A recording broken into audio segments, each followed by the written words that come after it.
The quantum-dampened hull of the Karlak survey vessel, Stellar Whisper, hummed with an almost imperceptible vibration, a sound that would have gone unnoticed by any species less attuned to technological subtleties. Captain Zorak adjusted her neural interface, her four-fingered hands moving with the practiced efficiency of a veteran deep space explorer. Another routine planetary scan, another unremarkable system in the vast cosmic tapestry of the Karlak stellar collective. But this scan would be anything but routine. The initial data streams appeared mundane, a rocky third planet orbiting an insignificant yellow star, technological civilization barely past its initial space exploration phase. Zorak had seen hundreds of such worlds, primitive cultures trapped in their own gravitational well, unaware of the vast galactic community that existed beyond their limited perception. Her secondary analysis team, a collection of the most advanced eye-augmented researchers in the collective, began their standard procedural scan: spectral analysis, atmospheric composition, technological radiation signatures, the usual battery of investigative protocols that had served the Karlaks for millennia. Then came the anomaly. A single audio file, buried deep within the planet's communication archives, so old that it predated the planet's unified global communication networks. The file's metadata was fragmented, but enough remained to provide context. A recording from a conflict zone on a landmass called Afghanistan, dated to what humans call the early 21st century. Most alien species would have dismissed it immediately. But Zorak had built her reputation on meticulous investigation. The audio quality was poor by Karlak standards. Primitive magnetic tape recording, compressed and degraded by time. Yet something about the file's spectral signature caught her attention. Her neural implants began running advanced linguistic and acoustic analysis, peeling back layers of ambient noise, wind interference, and mechanical distortions. What emerged was a conversation. No, more than a conversation. A precise, almost ritualistic discussion of something called long-range precision shooting. Winds coming in from the northwest, a calm voice stated. Approximately 7 kilometers per hour. Slight variation near the ridgeline.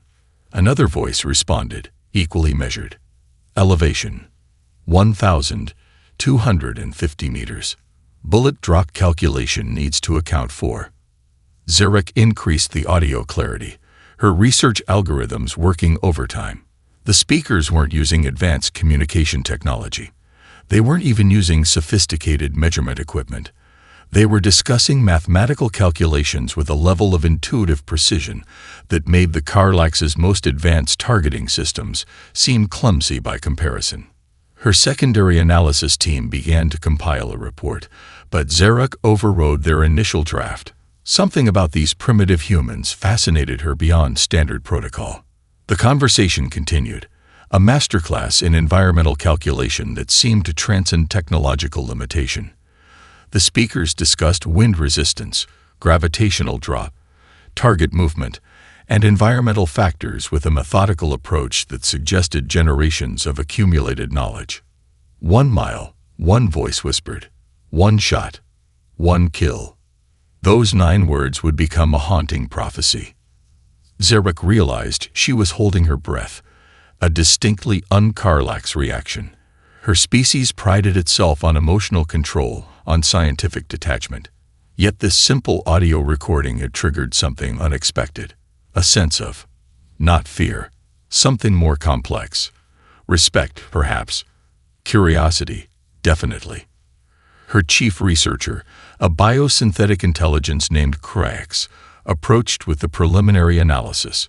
Captain, this recording represents an interesting primitive communication method. Shall I prepare the standard dismissal report? Zorak's hand moved almost unconsciously, stopping the researcher. No, she said, her translator rendering the words with unusual intensity. Prepare a comprehensive cultural investigation. There's something here, something we're missing. Little did Captain Zorak know that this moment would mark the beginning of the Karlaks Collective's most profound miscalculation. Humanity was not just another primitive species waiting to be catalogued and forgotten. They were something else entirely, a civilization whose potential was hidden in whispers, in calculations made not by advanced technology, but by something far more powerful. The human capacity for precision was about to become the stuff of galactic legend. And it all began with a simple recording, found in the vast digital archives of a planet the Karalax had initially deemed unremarkable. Dr. Creon's research chamber was a marvel of Karalax technological sophistication, holographic interfaces that danced with millions of data streams, quantum processors that could parse entire civilizational archives in microseconds. Yet for the first time in his 3-century career, the Leaveson anthropologist found himself overwhelmed by something profoundly simple: human historical records. The Afghanistan recording had been just the beginning. Each new discovery peeled back layers of human potential that defied every established sinological model in the Stellar Collective's vast database.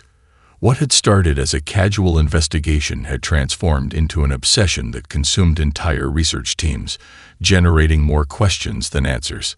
The file that truly shattered Creon's understanding was a grainy video recording from Earth's Vietnam War. A conflict so primitive it should have been laughably irrelevant. Yet the footage centered on a single human named Carlos Hathcock, a name that would become whispered in terror throughout Karlak's research circles. Hathcock's recorded exploits read like a mathematical impossibility. A single sniper, operating with technology that would be considered museum pieces by Karlak standards, had accomplished feats that would have required multiple advanced targeting systems in any other known civilization.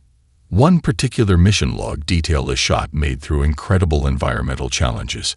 Hathcock had engaged a target at 2,286 meters, a distance that would challenge the most advanced Karlak's precision weaponry. But it wasn't just the distance. It was the context.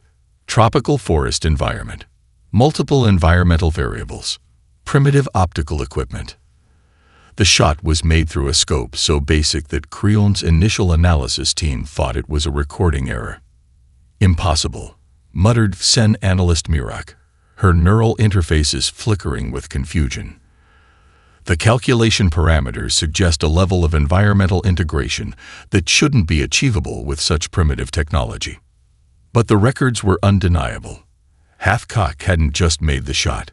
He had done so with a level of consistency that suggested something far more profound than mere technological capability. This was a skill passed down, a form of knowledge that transcended individual technological limitations. Creon began compiling what his team would later call the Human Precision Codex, a comprehensive study of how these primitive beings had developed such extraordinary capabilities. The research revealed something truly terrifying. Humans didn't just calculate trajectories, they felt them. Historical records showed entire human educational systems dedicated to marksmanship that treated shooting not as a military skill, but as a form of meditative art. Generations of knowledge, passed from mentor to student, created a form of accumulated expertise that made their technological limitations almost irrelevant. The Karlaks had always believed that precision was a product of technological advancement. Humans proved it was something else entirely. A combination of psychological discipline, generational knowledge, and an almost mystical understanding of environmental interaction. One particularly disturbing document detailed the training of a human organization called Marine Scout Snipers. Their training methodology was less a military protocol and more a philosophical journey. Candidates underwent psychological conditioning that would be considered extreme by any galactic standard. They learned to control breathing, heart rate, and mental state with a precision that made Karlak's neural conditioning look crude by comparison. They are teaching humans to become living calculation systems, Creon recorded in his personal research log, not through technological augmentation, but through pure mental discipline. The most chilling discovery came from a collection of training manuals and personal accounts. These weren't just technical documents. They were almost spiritual texts, describing marksmanship as a form of meditation, a way of becoming one with environment, weapon, and objective. One quote, from a training manual dated nearly a century before first contact, sent tremors through the entire research team. A sniper is a physicist, a mathematician, a philosopher, and an artist. The shot is not just a moment of action, but a moment of perfect understanding. Creon realized they were looking at something far more dangerous than a military capability. This was a fundamental approach to understanding complexity that the Karlax had never conceived possible from a supposedly primitive species. The research team worked in shifts that blurred the lines between dedication and obsession. Every new document, every discovered recording added another layer to a growing understanding that would ultimately reshape the Karlax's entire conception of technological potential. Humanity was not just another species to be cataloged. They were a profound, living algorithm of adaptation and precision, and the Karlax were only beginning to understand the true depth of what that meant. The diplomatic vessel Celestial Harmony represented the pinnacle of Karlax technological achievement. Its hull shimmered with adaptive metamaterials that could reconfigure molecular structures to withstand the most extreme cosmic environments. Ambassador Torlax had personally selected this vessel for humanity's first formal trade negotiations, ensuring every detail screamed galactic superiority. They would live to regret that choice. The meeting was scheduled on a neutral space station orbiting a nondescript brown dwarf. Karlax diplomatic protocols demanded a display of technological might, a subtle reminder to emerging species of the vast technological gulf between them and the stellar collective. Jack Rodriguez arrived wearing what could only be described as an anachronism: a weathered leather jacket, slightly worn at the edges, cargo pants with multiple pockets that seemed more functional than fashionable, and draped carefully across the negotiation table, a rifle that looked like it belonged in a museum. The Karlax diplomatic team exchanged subtle neural communications. Their translation matrices picked up Rodriguez's casual introduction. "Brought a family heirloom. Hope you don't mind." Ambassador Torlax's neural implants translated the words with clinical precision, but missed entirely the deeper implications. A museum piece. An heirloom. Concepts that suggested layers of meaning the Karlax were ill-equipped to understand. The rifle was a Barrett M82, a weapon that had seen service across multiple human conflicts. Its external condition spoke of meticulous maintenance, not as a relic, but as a living instrument. Each scratch, each subtle wear mark told a story of generations of care. "This rifle," Rodriguez began, his voice calm and measured, "has been in my family for 4 generations. My great-grandfather carried it, then my grandfather, then my father, now me." The Karlax delegates shifted uncomfortably. Their holographic weapons, self-targeting systems that could calculate 1,000,000 potential trajectories in a microsecond, seemed suddenly clinical, sterile. Rodriguez's demonstration began simply. He disassembled the rifle, not with the mechanical precision of a machine, but with a fluid, almost artistic movement. Blindfolded. Each component was cleaned, checked, and reassembled with a level of intimacy that suggested the weapon was less a tool and more a living extension of human capability. The Karlax combat algorithms struggled to process the demonstration. No computational matrix could explain the almost spiritual connection between human and instrument. Then came the shooting demonstration. The station's observation deck featured a series of precision targets, holographic projections designed to test the most advanced tracking systems.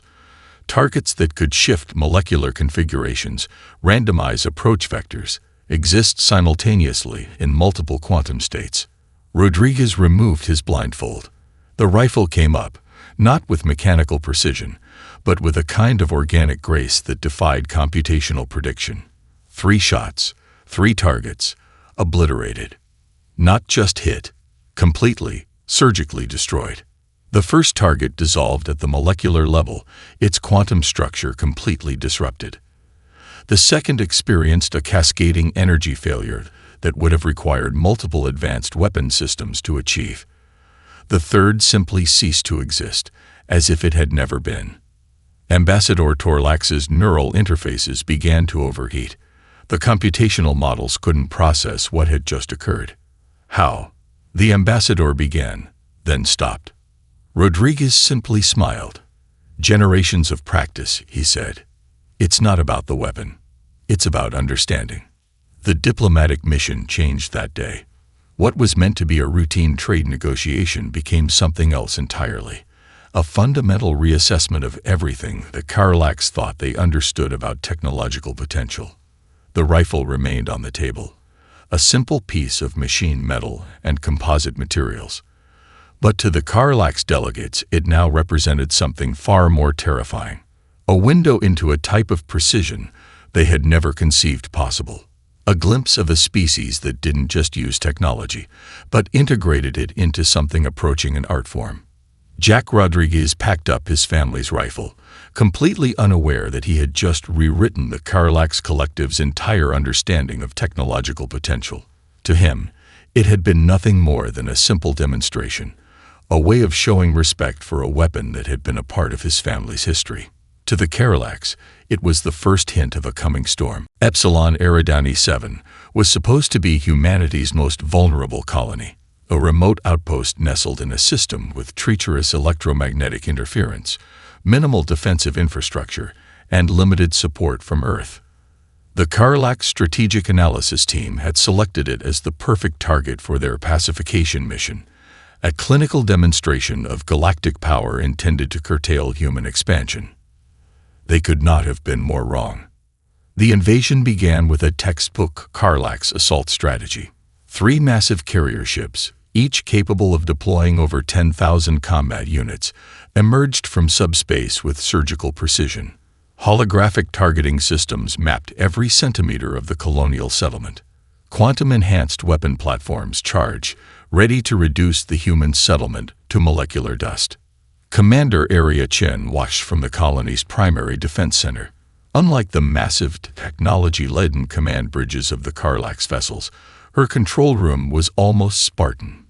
Simple displays, minimal electronics, a handful of personnel who moved with the quiet efficiency of a well-oiled machine. "Incoming," she said simply. No panic, no fear, just a statement of fact. The Karlax assault began with a barrage that would have obliterated any known species' defensive capabilities. Quantum resonance missiles capable of penetrating molecular structures, energy weapons that could liquefy entire city blocks. A display of technological might meant to be both terrifying and conclusive. But the human response was something no computational model could have predicted. Instead of massive energy shields or advanced defensive systems, the colony seemed to dissolve. Buildings shimmered and disappeared, holographic projections creating impossible geometries that confused targeting systems. Where Karlax weapons struck, they found nothing, or worse, unexpected consequences. A precision missile intended to destroy a central communication hub instead triggered a cascade of redirected energy that began hunting the very ships that launched it. Targeting systems went haywire, with weapon signatures bouncing between impossible locations. "They're using our own technological complexity against us," muttered the Karlax fleet commander, his neural interfaces flickering with increasing panic. But the real defense was happening on the ground.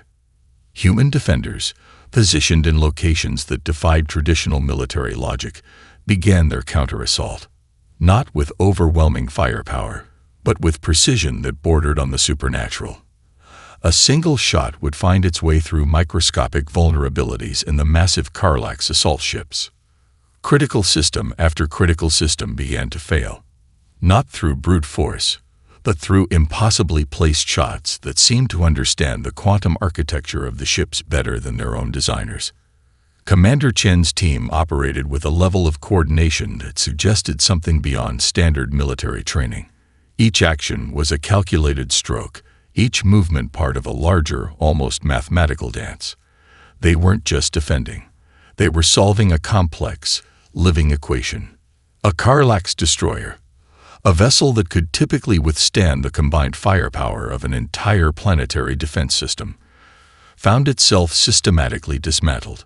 Not destroyed, dismantled. Critical systems neutralized with shots so precise that they seemed to understand the ship's internal architecture at a molecular level. One human sniper, positioned in a location that should have been tactically impossible, began a campaign of surgical strikes that would become legendary. Each shot was a quantum puzzle, finding vulnerabilities that no computational system could have predicted. Target identified. The sniper whispered into their communication system. Quantum capacitor junction. 3 millimeters left of primary energy conduit. The shot was impossible. The results were undeniable. The Karlax had come expecting to demonstrate galactic superiority. Instead, they found themselves in a conflict that defied every strategic model in their vast military database.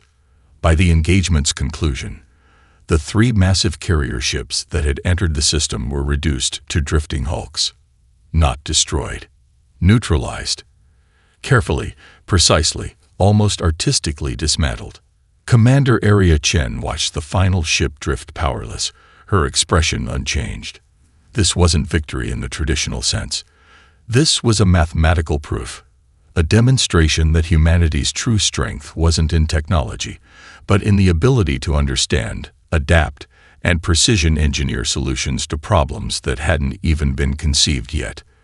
The colony on Epsilon Eridani 7 remained intact. The Karlax invasion force did not. And somewhere, in the vast silence of space, a simple whisper echoed. 1 shot. 1 kill. The Karlax Central Research Symposium had never experienced silence like this. Dr. Creon's presentation materialized in the holographic chamber, a 3-dimensional reconstruction of human precision that transformed scientific analysis into something closer to collective trauma. The assembled research elite of the Stellar Collective sat frozen, their neural interfaces struggling to process what they were witnessing. Mathematical models rarely capture the essence of terror, but these models were different. Each visualization represented more than data. They were a dissection of human potential that defied every established sinological understanding. The human approach to precision wasn't just a skill. It was a living, breathing philosophy of interaction with reality itself. Consider, Creon began, his voice carefully modulated to prevent emotional leakage, a human capability that transforms environmental variables from obstacles into computational variables. The holographic display began to deconstruct a single human sniper shot. But this was no ordinary analysis. This was a quantum-level deconstruction that made the Karlax's most advanced targeting systems look like children's toys.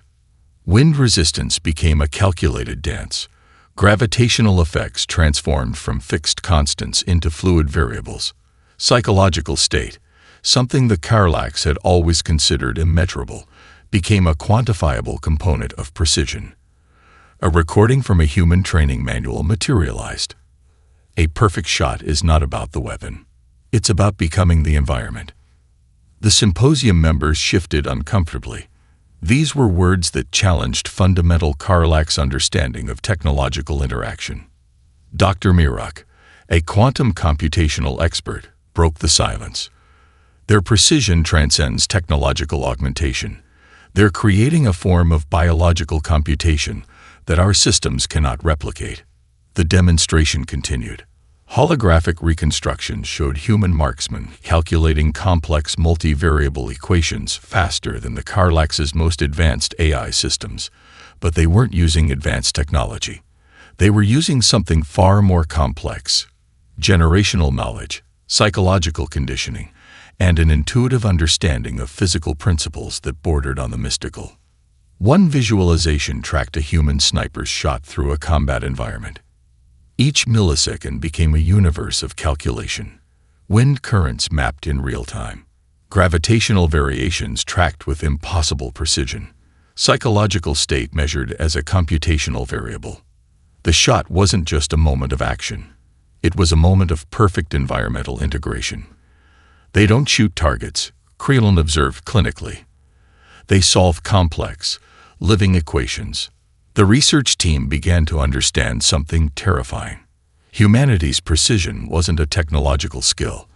It was a fundamental approach to understanding complexity that the Karlax had never conceived possible. Training records revealed a methodology that was part scientific discipline, part philosophical practice. Human snipers weren't just trained. They were cultivated. Psychological conditioning that would be considered extreme by any galactic standard transformed human perception itself into a computational instrument. Breathing became a calculation. Heart rate, a variable to be managed. Mental state, a system to be controlled with mathematical precision. One training document, dated from early human conflicts, captured the essence perfectly. A sniper is a living sensor array. The environment is not something to be conquered, but to be understood, integrated, solved. The symposium members' neural interfaces began to overheat. These weren't just military records. They were a blueprint for a type of biological computation that challenged everything the Karlax understood about intelligence, precision, and potential. Dr. Creon's final visualization broke something fundamental in the Karlax understanding of technological potential. It wasn't a weapon system being analyzed. It was a human mind. A living, breathing computational system that transformed environmental chaos into mathematical certainty, not through technological augmentation, but through pure, disciplined human potential. "We are not dealing with a species," Creon concluded, his voice barely a whisper. "We are dealing with a living algorithm of adaptation and precision." The symposium sat in stunned silence. Humanity had just rewritten the rules of galactic understanding, and they had done so with nothing more than human potential. The first transmission arrived without warning. A simple audio file broadcast across all Karlax military communication channels. No visual components, just a voice. Calm, measured, calculating. Wind from the northwest, approximately 7.3 kilometers per hour. Slight variation near the ridgeline. Fleet Commander Vortax felt something he had never experienced before.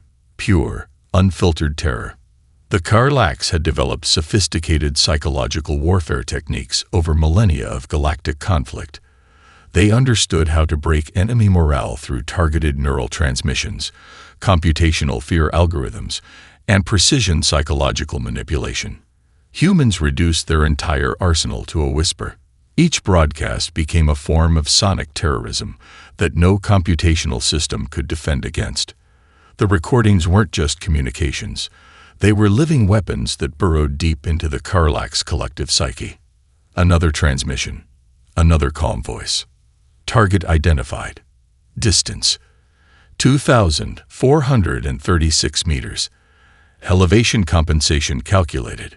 Wind factor integrated. Karlax communication networks began to fragment.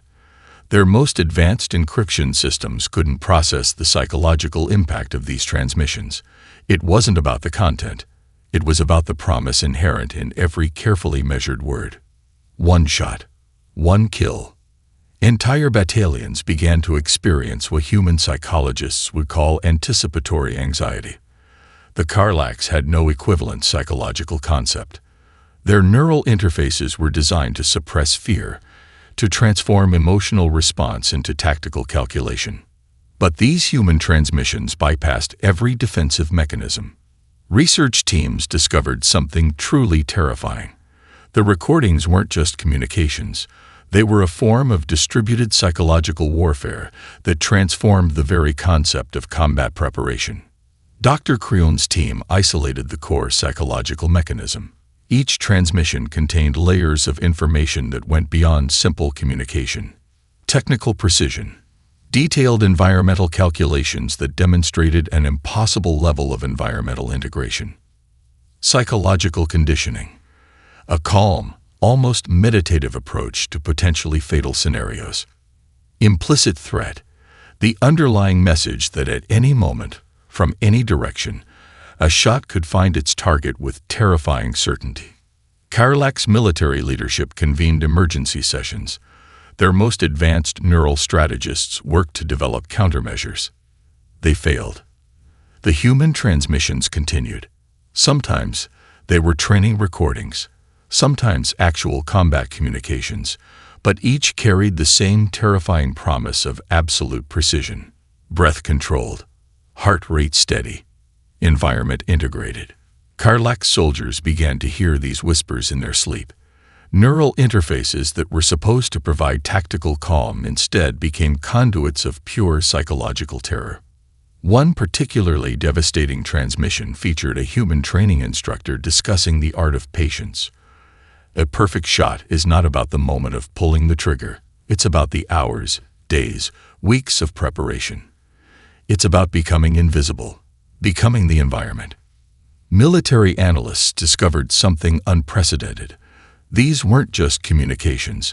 They were a form of distributed psychological conditioning that transformed the very concept of combat preparation. Entire Karlax battalions began to experience combat paralysis, not through traditional fear, but through a profound understanding of their own vulnerability. Each transmission was a reminder that at any moment, from any direction, absolute precision could find them. The most chilling discovery came from a captured training manual. Fear is a calculation. Control your variables. Become the solution. Karlax neural strategists realized they were facing something beyond traditional psychological warfare. This was a complete reimagining of how psychological preparation could be weaponized. The whispers continued. Calm. Precise. Unrelenting. 1 mile. 1 shot. 1 kill. 9 words that transformed an entire civilization's understanding of psychological conflict. By the time the Karlax leadership understood the true nature of the psychological assault, it was already too late. Humanity had weaponized something far more powerful than any energy weapon. Pure, calculated uncertainty. The sound of absolute precision. The research facility on Luna's dark side was humanity's best-kept secret. Not because of its advanced technologies, but because of something far more profound. The ability to look at alien technology not as a challenge to be conquered, but as a puzzle to be understood. Dr. Elena Rodriguez moved between holographic displays with a grace that belied the complexity of her work. Around her, a team of engineers, physicists, and former military specialists worked in a symphony of calculated precision. Captured Karlax technology filled the laboratory. Complex systems that had once seemed incomprehensible now spread out like challenging mathematical equations waiting to be solved. It's not about replication, Elena explained to her lead engineering team. It's about understanding the fundamental principles of their technological approach. The first breakthrough came with a Karlax quantum communication relay. Where other research teams would have attempted direct replication, Elena's approach was different. They didn't just study the technology. They deconstructed its philosophical approach. Karlax technology was built on rigid, hierarchical computational models. Humans approached it like a living system, flexible, adaptive, with room for unexpected variables. A captured shield generator became something entirely new under human hands. The original Karlax design was a marvel of computational complexity. Millions of lines of code creating a seemingly impenetrable defensive system. The human modification was elegantly simple. They reduced millions of lines of code to a few hundred lines that did more with less. Look, Elena said, pointing to a holographic representation. They built a fortress. We're building a living membrane. The shield generator now responded to threats dynamically. It didn't just block. It learned. It adapted. It transformed potential energy from incoming attacks into redirected force. Each captured piece of Karlax technology underwent the same transformation. Weapon systems became more than instruments of destruction. They became problem-solving tools. Communication networks transformed from rigid hierarchical systems to fluid, adaptive intelligence networks. A Karlax faster-than-light drive. A system so complex that it had taken the alien civilization centuries to develop, was completely reimagined in less than 6 months. Where the original design used massive computational power to calculate faster-than-light trajectories, the human version integrated quantum uncertainty as a feature, not a problem to be eliminated. Efficiency is about understanding variability. Elena would often say, not about eliminating it. The technological metamorphosis wasn't just about reverse engineering. It was about a fundamental reimagining of technological potential. Weapons became adaptive learning systems. Communication networks transformed into living, breathing information ecosystems. Defensive technologies became dynamic problem-solving instruments. The Karlaks had built their civilization on the premise of computational certainty. Humans introduced the radical concept of computational creativity. One of the most stunning transformations involved a Karlak's energy weapon. The original design was a marvel of focused destructive potential, capable of reducing entire structures to molecular dust. The human modification turned it into something entirely unexpected. Instead of pure destruction, the weapon could now analyze, deconstruct, and potentially reconstruct matter at a molecular level. It wasn't just a weapon. It was a research instrument, a medical tool, a construction device. "We don't see technology as a tool," Elena explained during a classified briefing. "We see it as a conversation with possibility." The Luna facility became more than a research center. It was a living laboratory of human potential. Each captured piece of Karlak's technology was not just studied, but fundamentally reimagined. Military analysts watching the developments began to understand something profound. This wasn't just technological adaptation. This was a complete philosophical reimagining of what technology could represent. The Karlaks had built systems. Humans were creating living technological ecosystems. By the time the Karlaks realized what was happening, it was already too late. Humanity wasn't just catching up. They were rewriting the entire concept of technological development. One captured system at a time, they were transforming the fundamental understanding of what technology could be. Not a tool to be used, but a living, breathing extension of human potential. The final confrontation wasn't a battle. It was a surgical deconstruction of an entire galactic power structure. Commander Area Chen stood on the bridge of the Persistent Precision, a vessel that defied every conventional understanding of space warfare. Around her, a crew that moved with the calculated grace of a living algorithm, each member an integral part of a complex, adaptive system. The Karlak Central Command appeared on the primary display, a massive orbital complex that had stood as the unassailable heart of their stellar civilization for millennia.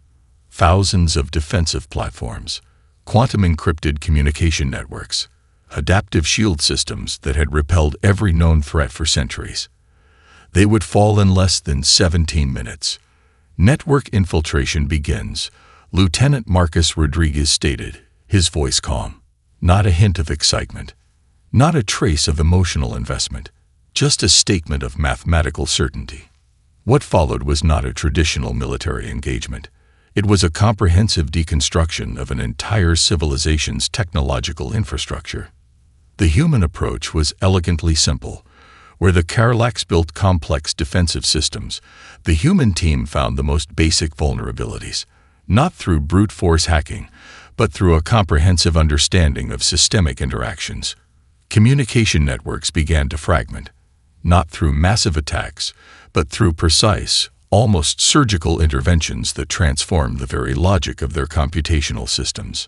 Defensive platforms that had taken generations to develop began to turn against themselves. Shield generators became sources of vulnerability. Quantum communication relays started broadcasting the Karlaks' most deeply hidden strategic protocols. "Target identified," Marcus continued. "Quantum communication junction, redirecting primary encryption matrix." The Persistent Precision wasn't a traditional warship. It was a living computational organism. Every system was adaptive, every crew member a variable in a constantly evolving equation of conflict. Karlak's military leaders watched in horror as their most secure systems began to dissolve, not through destruction, but through a complete reimagining of their fundamental operational logic. Transmission intercepted from the Karlak Central Command revealed their growing terror. "They are not destroying our systems. They are understanding them, transforming them." The human approach was fundamentally different from any known military strategy in galactic history. They weren't conquering. They were solving a complex, living problem. Each intervention was a calculated stroke that demonstrated not just military superiority, but a fundamental understanding of conflict that transcended technological limitations. Defensive systems that had taken generations to develop became vulnerabilities. Shield generators transformed into sources of systemic weakness. Quantum communication networks began broadcasting the Karlax's most deeply hidden strategic protocols. Commander Chen's strategy was not about destruction. It was about comprehensive systems analysis. "We are not at war," she had told her crew before the mission. "We are performing a comprehensive systems diagnostic on a civilization that has forgotten how to adapt." The final moments of the confrontation were almost anticlimactic. No massive explosions, no dramatic space battles, just a systematic, precise deconstruction of an entire civilization's technological infrastructure. The Karlax Central Command, once considered the most secure facility in known space, began to dissolve from within. Not through external attack, but through a complete reimagining of its fundamental operational logic. Communication networks fragmented. Defensive systems became sources of vulnerability. Strategic protocols became public knowledge. 17 minutes. That was all it took to fundamentally alter the balance of galactic power. As the last of the Karlax defensive systems collapsed, Commander Chen made a transmission that would become legendary. Adaptation is not about technology. It's about understanding. The Karlax Stellar Collective had entered the confrontation believing in the supremacy of their technological infrastructure. They left understanding that true potential is not about complexity. It's about the ability to transform complexity itself. Humanity had arrived, not with a roar, but with a whisper of absolute precision.